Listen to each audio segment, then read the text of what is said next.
Welcome back to my channel और आप देख रहे हैं वर्ल्ड फैक्ट्स, जहां हम लाते हैं आपके लिए दुनिया की वो कहानियां जिन्हें या तो छुपा दिया गया या फिर वक्त के साथ धीरे धीरे भुला दिया गया।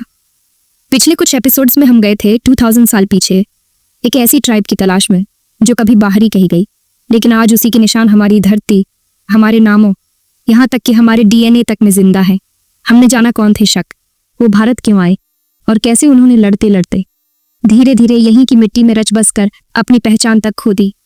अगर आपने वो एपिसोड्स मिस कर दिए हैं तो कोई बात नहीं, लिंक डिस्क्रिप्शन में है, ज़रूर देखिएगा।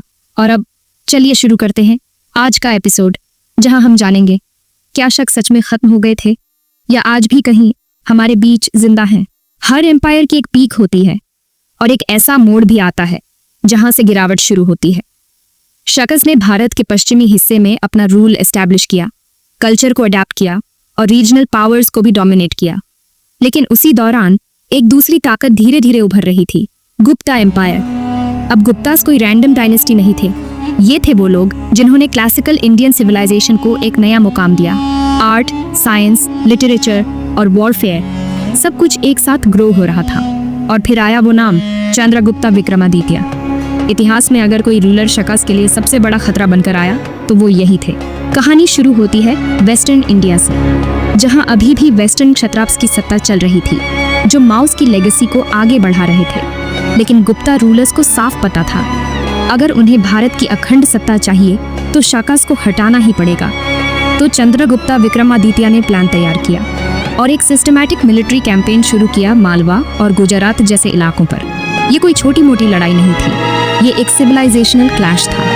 एक तरफ थे शकस, जो अब इंडियनाइज्ड हो चुके थे लेकिन उनके रूट्स बाहर के थे, और दूसरी तरफ थे गुप्तास, जो खुद को भारत की लेजिटिमेट रूलर्स के रूप में प्रोजेक्ट कर रहे थे। और धीरे धीरे चंद्रगुप्ता ने वेस्टर्न क्षत्रप रूलर्स को हराना शुरू किया। सबसे बड़ी जीत मानी जाती है रुद्रसिम्हा तेतरा की हार, जो आखिरी वेस्टर्न क्षत्रप रूलर थे। उनकी हार के साथ ही शाका एम्पायर का अंतिम कर्टन गिर गया। अब न उनके कॉइन्स मिंट हो रहे थे, न रॉयल इंस्क्रिप्शंस निकल रहे थे, और जो कभी इंडो साइडियन पावर थी वो सिर्फ इतिहास के पन्नों में सिमट कर रह गई। लेकिन एम्पायर का अंत एक हार नहीं था, बल्कि एक ट्रांजिशन था, क्योंकि शक रूलर्स भले हार गए, उनकी कल्चरल इम्प्रिंट मिटी नहीं, वो अब इंडियन DNA, ट्रेडिशंस और लेजेंड्स का हिस्सा बन चुके थे। आज भले हमें ये एक पवित्र नगरी लगे, महाकाल के दर्शन का केंद्र, लेकिन एक जमाना था जब ये शाका एम्पायर का शाइनिंग कैपिटल हुआ करता था। यहाँ से वेस्टर्न क्षत्राप्स ने अपने सिक्के चलाए, इंस्क्रिप्शंस लिखवाए, और यही शहर उनकी सत्ता का आखिरी स्ट्रॉन्ग होल्ड भी बना। लेकिन समय एक जगह नहीं टिकता, और जब चंद्रगुप्ता विक्रमादित्य का दबाव बढ़ा तो सबसे बड़ा झटका शकास को 395 AD में लगा, जब उज्जैन पर गुप्ता एम्पायर का कंट्रोल पूरी तरह से स्थापित हो गया। अब बात सिर्फ टेरिटरी की नहीं थी, ये डिफीट सिंबॉलिक भी थी, क्योंकि उज्जैन सिर्फ शक सत्ता की राजधानी नहीं था, वो उनके आखिरी सांस्कृतिक, आर्थिक और राजनीतिक सेंटर के रूप में भी जाना जाता था। इसी शहर में शाका रूलर्स ने अपनी सबसे सुंदर संस्कृत इंस्क्रिप्शंस बनवाई थी। यही वो जगह थी जहां से उन्होंने खुद को भारतीय आइडेंटिटी में मर्ज करना शुरू किया था।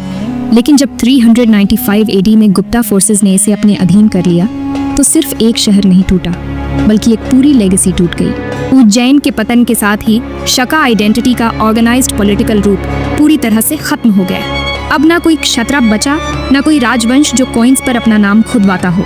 लेकिन क्या कहानी यहीं खत्म हो जाती है? नहीं, शकस भले सत्ता से मिट गए, लेकिन उनकी पहचान ब्लड लाइन्स, जातियों, लोकल ट्रेडिशंस और लैंग्वेज सिस्टम्स में सर्वाइव करने लगी। उज्जैन से शुरू हुआ उनका पॉलिटिकल डाउनफॉल उन्हें भुला तो गया, पर मिटाया नहीं जा सका। कई बार कोई साम्राज्य बाहर से नहीं टूटता, वो अंदर ही अंदर सड़ने लगता है। जिस समय गुप्तास धीरे धीरे उनके इलाकों पर कब्जा कर रहे थे, उसी वक्त शक सत्ता के अंदर शुरू हो गया था फ्रैगमेंटेशन। वेस्टर्न क्षत्रप रूलर्स जो कभी एक यूनाइटेड डायनेस्टी की तरह काम करते थे, अब छोटे छोटे इलाकों में डिवाइडेड हो गए थे। हर एक लोकल सेट्राप खुद को राजा समझने लगा था। राज्य का कोई एक केंद्र नहीं रहा, ना कोई क्लियर सक्सेशन प्लान, ना कोई यूनाइटेड मिलिट्री फ्रंट। एक ही डायनेस्टी के अंदर पावर स्ट्रगल शुरू हो गई, और उस केओस में गुप्तास को मौका मिल गया डिवाइड एंड कॉन्कर का। लेकिन इसकी एक और पैरेलल कहानी भी चल रही थी, जो शायद डिफीट से भी ज्यादा इंटरेस्टिंग है, लोकल एसिमिलेशन की कहानी। शकास ने भारत में आकर सिर्फ तलवार नहीं चलाई, वो यहाँ के धर्म, संस्कृति और जीवन शैली का हिस्सा भी बनने लगे थे। उनके कॉइन्स पर संस्कृत भाषा आने लगी, नाम इंडियन तरीके से रखे जाने लगे, जैसे चाश्ताना, रुद्रदामन। उनके बच्चों की भाषा बदल गई थी और धर्म भी। कुछ बुद्धिज्म की ओर मुड़ गए, कुछ हिंदू ट्रेडिशंस को अपनाने लगे और कई जगह उन्होंने खुद को क्षत्रिय तक घोषित करवा लिया। ये वो रेयर मोमेंट था जहां इन्वेडर धीरे धीरे नेटिव बन गए। उनकी लड़ाइयां भले हार गईं, लेकिन उनके नाम गांवों, जातियों और फैमिली लिनेजेस में जिंदा रहे। रुद्रादमन जैसे रूलर्स आज भी हिस्ट्री में एक ऐसे राजा के रूप में जाने जाते हैं जिन्होंने सबसे पहले प्योर संस्कृत इंस्क्रिप्शन लिखवाया था। तो जब आप आज किसी को जाट, राजपूत या गुर्जर लिनेज में अपने एंसेस्टर्स को शाका कहते सुनते हैं, तो ये कोई मिथ नहीं, बल्कि उसी असिमिलेशन की असली निशानी है। उन्होंने भले क्राउन खोया हो, पर रूट्स जमाकर चले गए। कभी कभी कोई संस्कृति युद्ध से नहीं हारती, वो खुद को धीरे धीरे भुला बैठती है। जब लड़ाई हारने लगी, राजधानी हाथ से निकलने लगी और सत्ता टुकड़ों में बंटने लगी, तब उन्होंने एक और रास्ता चुना, रिश्तों का रास्ता। उन्होंने लोकल इंडियन फैमिली से शादी करना शुरू किया, न सिर्फ सर्वाइवल के लिए, बल्कि इस जमीन को ट्रूली अपना बनाने के लिए। शाका प्रिंसेस ने राजपूत, क्षत्रिय और कभी कभी ब्राह्मण फैमिलीज में विवाह किए। इंडियन रूलर्स भी पॉलिटिकल अलायंसेस के लिए इन रिश्तों को स्वीकार करने लगे। धीरे धीरे वो फैमिलीज जो कभी फॉरेनर्स मानी जाती थी, अब लोकल बनती चली गई। उनके बच्चों ने न तो शक भाषा सीखी, न शक रीति रिवाज। वो बोले संस्कृत या प्राकृत में। उन्होंने पूजा की लोकल देवताओं की और उन्होंने अपनाया इंडियन ड्रेस, नेम्स और धर्म।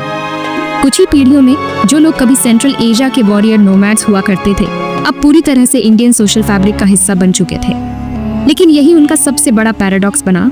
जैसे जैसे उन्होंने अपनी जड़ें मजबूत की, वैसे वैसे उनकी पहचान मिटती चली गई। अब कोई उन्हें शक नहीं कहता था। वो जाट बन गए, राजपूत या गुर्जर क्लैंस। उनके सिक्के अब नहीं चलते थे, पर उनकी ब्लड लाइन जिंदा थी।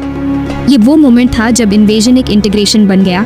बस डीएनए में, सरनेम्स में और फॉरगॉटन ट्रेडिशंस में वो साइलेंटली जिंदा रह गए। कभी आपने सोचा है कि असली जीत किसकी होती है? शकस भले ही अपनी पॉलिटिकल पावर खो चुके थे, लेकिन उनके डीएनए, सोच और सिंबल्स इंडियन सोइल में रच बस चुके थे। उनकी एक नई पहचान बनी, इंडियनाइज्ड शाकस की।